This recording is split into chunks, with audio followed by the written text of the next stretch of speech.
Habang papalapit ang pagbubukas ng NBA free agency, tuloy-tuloy ang paghahanap ng Los Angeles Lakers ng mga batang manlalaro na maaaring makatulong sa roster. Isa sa mga bagong pangalan na lumabas sa kanilang radar ay si Zaire Williams matapos i-decline ng Brooklyn Nets ang kanyang team option. Dahil unrestricted free agent na siya, may pagkakataon ng Lakers na pirmahan siya nang hindi kailangang magsakripisyo ng assets sa pamamagitan ng trade. Ang tanong ngayon, bakit interesado ang Lakers kay Zaire Williams at ano ang magiging epekto nito sa kanilang roster? Sa puntong ito, legal at simple ang posibleng pagkuha ng Lakers kay Zaire Williams dahil unrestricted free agent na siya. Ibig sabihin, wala nang kailangang salary matching at wala ring trade assets na isasama. Ang magiging usapan na lamang ay kung magkakaroon ng sapat na salary cap flexibility ang Lakers o kung gagamit sila ng available exception upang mapirmahan siya. Ayon sa mga ulat, gusto ng Lakers na maging mas bata at mas athletic ang kanilang wing rotation.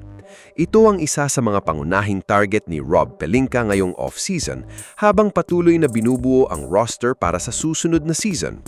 Si Williams ay nasa tamang edad para sa direksyong ito at galing sa pinakamahusay niyang season sa NBA kung saan nag-average siya ng higit sa 10 points kada laro habang nagpapakita rin ng improvement sa depensa at 3-point shooting.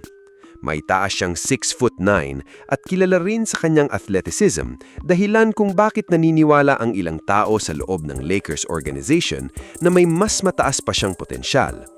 Hindi man siya itinuturing na established starter sa kasalukuyan, maaari siyang maging quality rotational wing na may pagkakataong mas lumaki pa ang papel sa team. Mahalaga rin ang timing ng interes ng Lakers dahil nananatiling may tanong tungkol sa future ni LeBron James, Rui Hachimura at Marcus Smart. Kung magkaroon man ng pagbabago sa core ng roster, kakailanganin ng Lakers ng mga batang wing na pwedeng i-develop kasabay ni Luka Doncic at Austin Reeves. Sa short term, maaaring maging dagdag depth si Williams sa wing rotation at makatulong sa perimeter defense. Hindi rin magiging malaking financial risk ang pagpirma sa kanya kumpara sa pagja-trade para sa mas mahal na veteran player. Sa long term naman, kung ma-develop siya ng maayos, maaari siyang maging bahagi ng bagong core na binubuo ng Lakers habang unti-unti silang lumilipat sa era pagkatapos ni LeBron James. Ito ang uri ng low-risk, high-upside move na maaaring magbigay ng magandang value sa franchise. Sa ngayon, hindi pa tapos ang off-season ng Lakers. Patuloy pa rin silang naghahanap ng karagdagang wing players at frontcourt help. Posibleng isa lamang si Zaire Williams sa ilang free agents na target ni Rob Pelinka bago tuluyang mabuo ang roster para sa bagong season.